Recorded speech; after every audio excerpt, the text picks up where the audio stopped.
Good morning, everyone. It's my great pleasure to be here. Thank you for organizing such a wonderful workshop. I have learned a lot from yesterday and today's talk. So the focus of my talk today is on image quality evaluation of deep learning-based image reconstruction and noise reduction. This is a very general topic. We have already listened to a great talk from Dr. Patel earlier this morning from the perspective of FDA. So I'm trying to cover this topic from the perspective of clinical physics on three aspects: the physics evaluation, clinical evaluation, and the virtual imaging trial. We have already talked a lot about the virtual imaging trial. I will try to share some of the work we have been doing. So deep learning-based method can be used at different stages of the whole CT imaging chain. It can be used in the projection data for data and artifact correction. It can be used to replace the reconstruction method, reconstructing images either directly from the raw projection data or corrected projection data. And it has been very frequently used to denoise images after regular image reconstruction.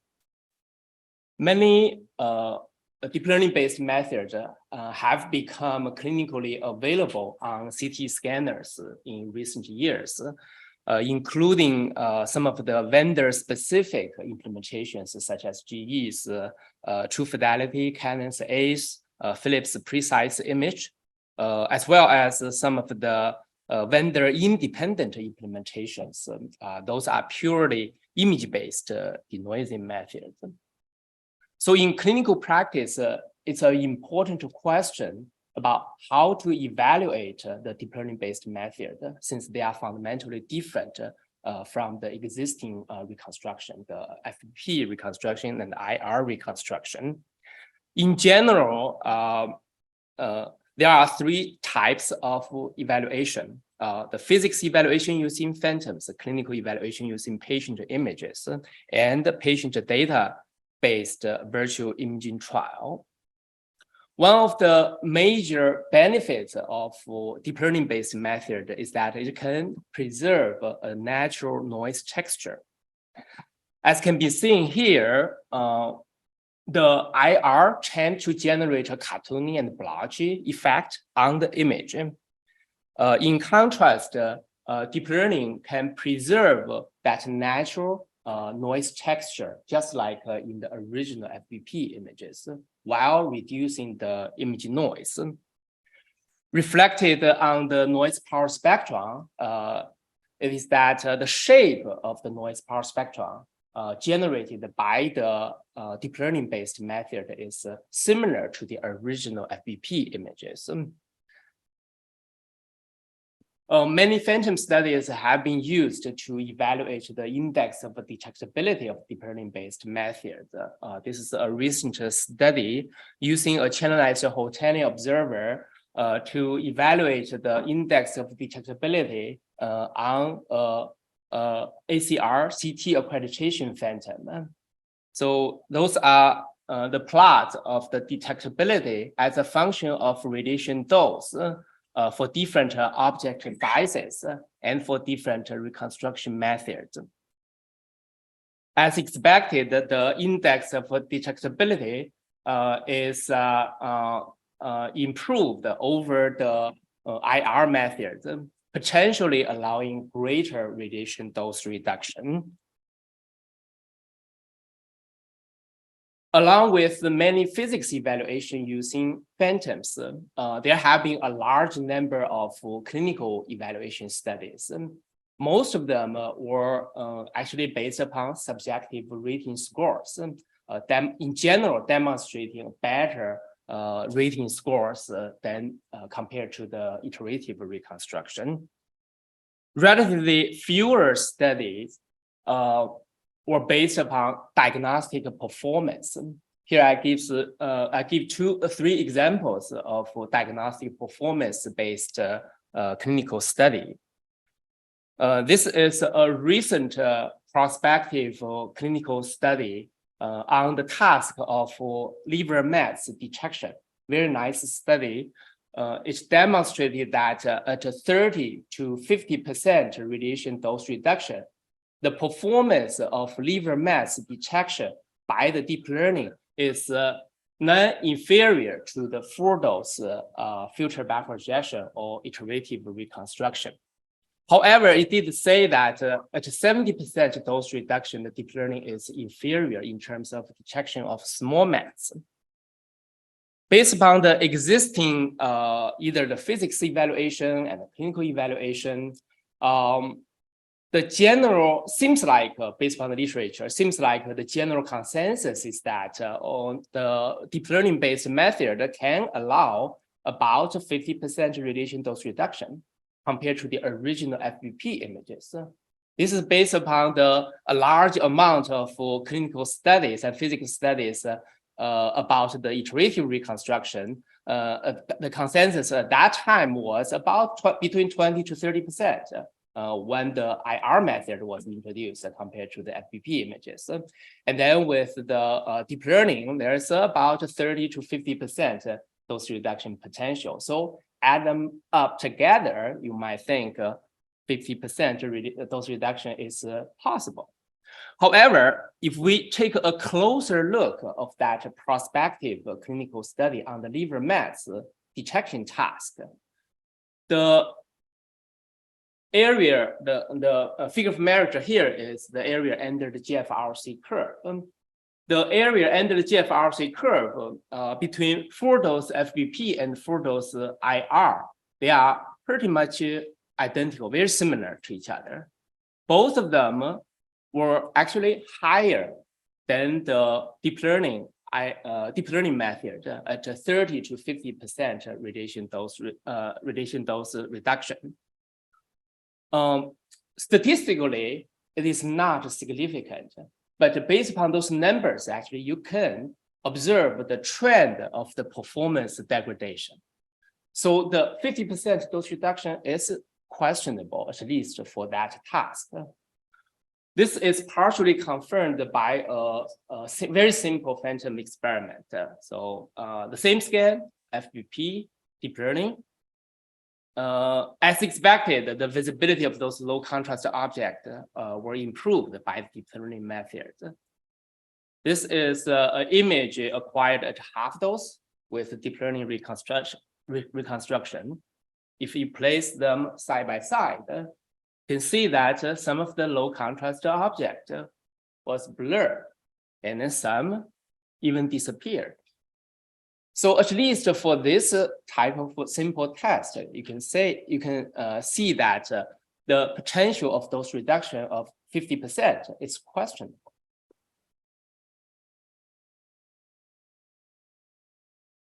So with so many clinical evaluation, physics evaluation using phantoms, why do we still need a virtual imaging trial for evaluating the deep learning-based method? This is because the deep learning-based method in general is trained with patient images. So the performance measured in phantoms may not represent the true performance of deep learning-based method. On the other hand, clinical evaluation using patient cases, they are still the reference standard. However, the involvement of the human observer is subjective. The collection of the cases and the reader studies are very time consuming. And there could be a large amount of inter and intra-observer variations, which makes the results sometimes very hard to interpret. So this is the basic process of patient data-based virtual imaging trial for evaluating deep learning-based method. With the acquired patient projection data, fake lesions can be inserted to mimic a different disease. Noise can be introduced to simulate multiple radiation dose levels. After reconstruction, either human observer or model observer can be used to come up with a performance measure. Many benefits are associated with this process. It is starting from the realistic patient. So it is good for the deep learning based method. It is efficient and cost effective by simulating a lot of cases based upon the existing patient data. And it is quantitative and objective by using the model observer. So this is an example of using this virtual imaging trial framework for evaluating the deep learning based method, measuring the spatial resolution. Again, the motivation of this is that phantom-based measurement may not represent the true performance. In addition, because the boundary of the low contrast lesion is usually very poorly defined, whatever the reconstruction method. So it's very hard to have a precise or reliable measurement of the spatial resolution. This is the flow chart of this patient database framework to measure spatial resolution, which involves the lesion insertion using the same data acquisition geometry, acquiring those patient images, and noise insertion to generate a large number of noise realizations. After ensemble average and subtraction, we can get the mean signal, and then based upon which a reliable spatial resolution can be measured. This is an example of one single noise realization of lesion absent images and lesion present images at different contrast levels. After the deep learning CNN denoising, this is the ensemble average images from a large number of noise realizations. After subtraction, we can get the mean signal at a different contrast level. So based upon those mean signal, we can accurately measure the spatial resolution for those to characterize the edge response of the deep learning based denoising method. At high contrast, as shown here in the left, the modulation transfer function of all those 5 different reconstruction methods, they are pretty much identical, including FBP, including IR, and the 3-thread setting of CNN denoising methods. With the decrease of the contrast level, you can see the degradation of the spatial resolution from both IR and those 3 different settings of deep learning denoising. Those are the image examples for lesion contrast of 20 Hounsfield unit. Here, probably you can visually appreciate the degradation of the spatial resolution, especially for the strongest setting of this CNN denoising. Of course, it's just one single realization, so it is really hard to see the major difference, but visually you can appreciate the smoothness of the border of that low contrast lesion. One important component of virtual imaging trial is model observer as an alternative to human observer to improve the efficiency and objectiveness. Traditional channelized whole channel observer was very popular. It is appropriate for both linear and nonlinear reconstruction. Multiple studies in the past have established the correlation between channelized whole channel observer and human observer for many detection and classification tasks. However, most of those studies were based upon phantoms with uniform background. For evaluating deep learning-based method, it is desirable to use a realistic patient background. However, it is very difficult to model the impact from varying patient anatomical background. There are some studies trying to characterize the very anatomical background. It is somewhere in between the deterministic masking and random noise. In addition, the realistic clinical task usually involves the multi-slide scrolling and searching, and the modeling of that is very complicated and hard to incorporate into the model. So far, there has been no widely accepted model observer method for incorporate the realistic patient background. Along that direction, our group has developed this deep learning-based model observer, trying to incorporate the varying patient anatomical background. This is the basic flow of that method. After pre-processing, the images were fed into a pre-trained CNN, and the CNN codes were extracted for statistical learning, and then come up with test statistics. For 3D localization task, we generated a heat map of the test statistics, based upon which a localization RC analysis can be performed to come up with a figure of merit for this localization task. This model observer has been validated using a realistic long nodule detection task in a virtual imaging trial framework. This is an example of a ground glass nodule at different sizes inserted into the lung at different radiation dose levels. So there are a lot of cases simulated this way at different lesion condition and dose conditions. And all those cases went through both human observer study and model observer study. Excellent agreement was achieved between this model observer and human observer. So for virtual imaging trial, you might wonder, where can we get both the patient images and the projection data? Excuse me. One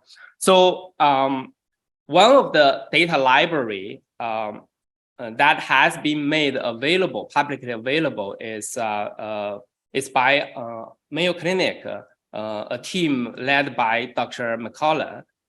This data library has been made available through the TCIA website. I think Dr. Bell also mentioned you also make some of the data library available in that website. So this data library consists of totally 299 de-identified cases, including 100 abdomen, 100 chest, and 99 head. Each case with 2 dose levels, one original, the other is simulated lower dose, both with images and projection data, and each case with clinically proved pathology. This is a screenshot of that website where our data library was stored. Please feel free to check it out if you're interested. So finally, I would like to mention some of the potential issues in clinical CT. The first potential issue is the generalizability that has been mentioned multiple times in this workshop. When the network is applied to images that are not representative in the training domain, it could generate some artifact or blurring effect, as shown in this example. When there was a mismatch of the field of view and the reconstruction kernel between the training and testing, some suboptimal performance will be achieved on the outcome image. There's a potential of instability. This is a very nice example. When there is a small perturbation on the input image, some artifact were generated on the output. There could be a potential of degradation of subtle lesions or structures. This is a nice example. A very subtle, tiny stone, kidney stone. it almost disappeared after the deep learning reconstruction.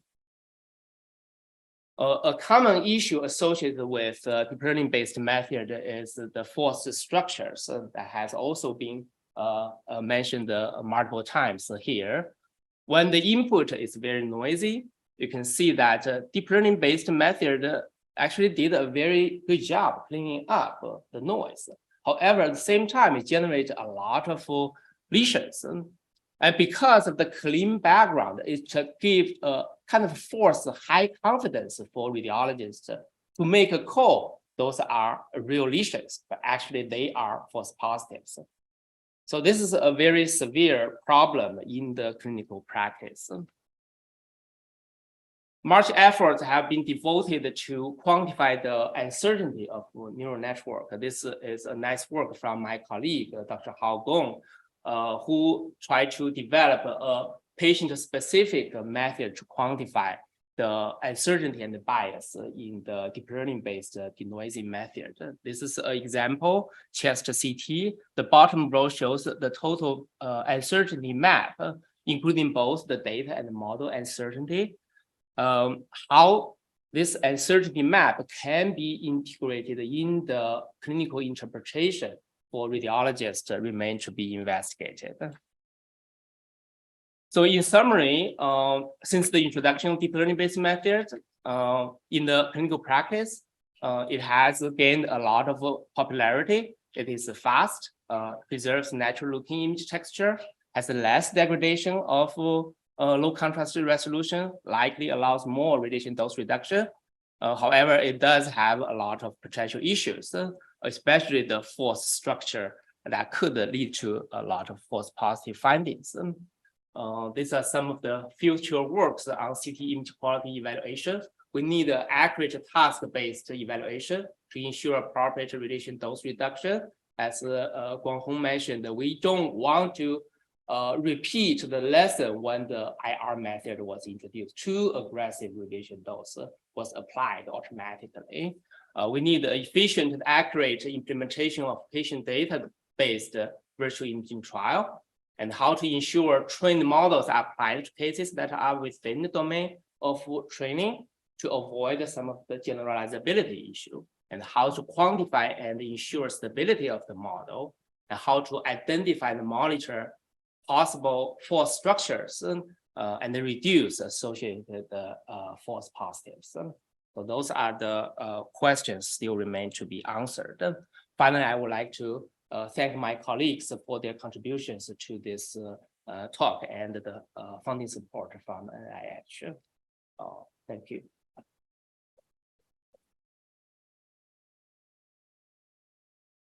Thank you very much for a great talk. We have time for maybe one question.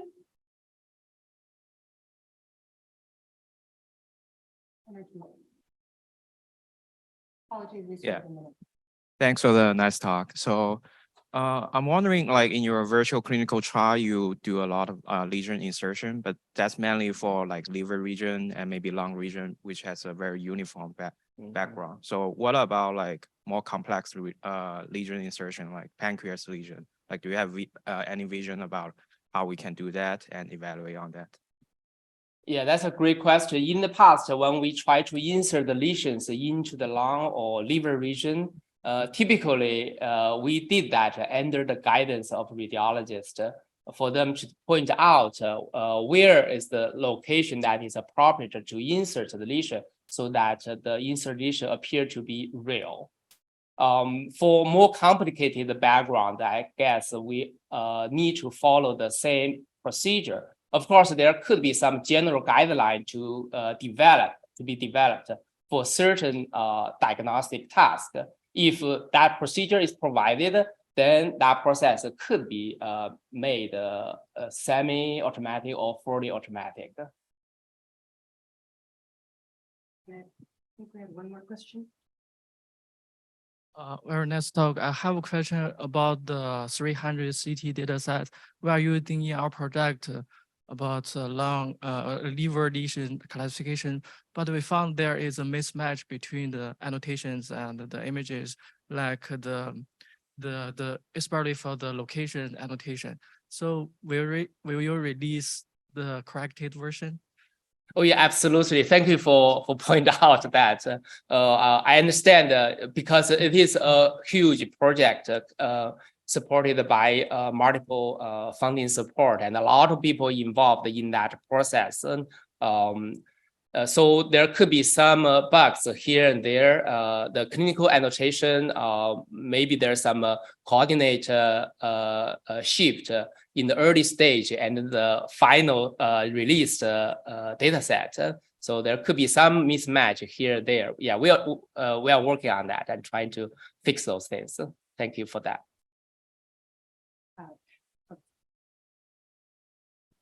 I have questions.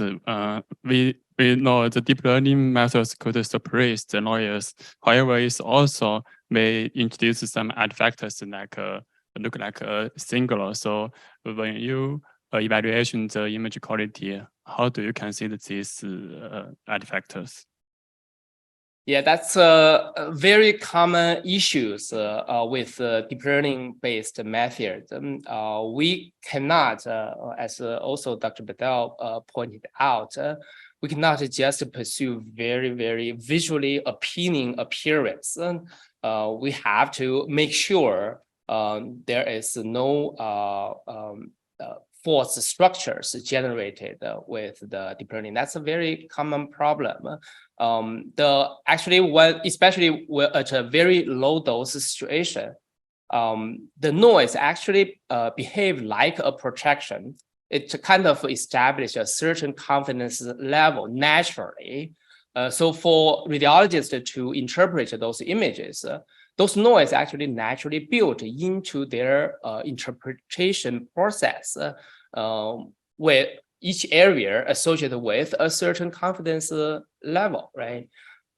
So when the noise reduction applied by the deep learning, it could generate a false impression that those structures could be real. So I guess that's a very important issue to be addressed if we really want to push forward with any of the deep learning based either reconstruction or image domain noise reduction. Great. Thank you again for your great talk to you. Thank you.